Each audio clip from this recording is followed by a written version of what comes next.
Hi, I'm Bernard with She Hair USA. I want to talk about how I set my station up for efficiency and working the best, with the tools really close to me, the hair on the hair comb rack, and the head as close as possible. And then we're going to go into the round bond, which many people still use in their salons today. But first, why don't you come in close and see how I set up my tray.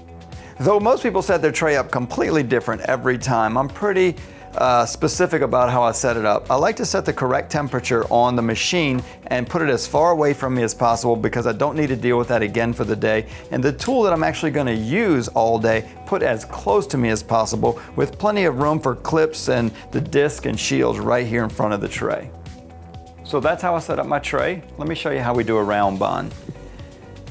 First, I took a section and put this disc on, and this section was about as wide as a keratin bond and as deep as a bond.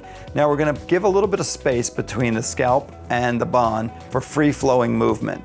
And one of the things that's going to be different about the round bond compared to the flat bond is with the flat bond, we're going to come in at a 90-degree angle and heat the bond up twice. We're still going to heat it up twice, but the first time with a round bond, as I'm doing now, is at a 90-degree angle. Wait for that bond to spread, pop the tool open quickly, come over the top, pull around, and roll it. Now the difference with a flat bond compared to a round bond is the second time I heat the bond with a round bond, I'm going to come in at a 45-degree angle to spread the tool out over more distance. So when I heat this bond up like this, I'm spreading a little bond high and a little bit of the bond low, so that when I roll it here and then come a little high and come a little low, I'm taking a bond and tapering it from fat in the middle, skinny at the top, fat in the middle, and going back skinny at the bottom.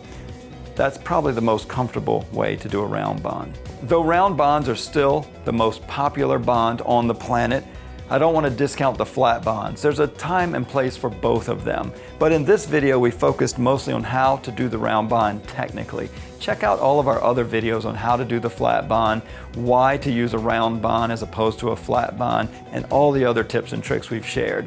Thank you so much for listening. I'll talk to you again soon.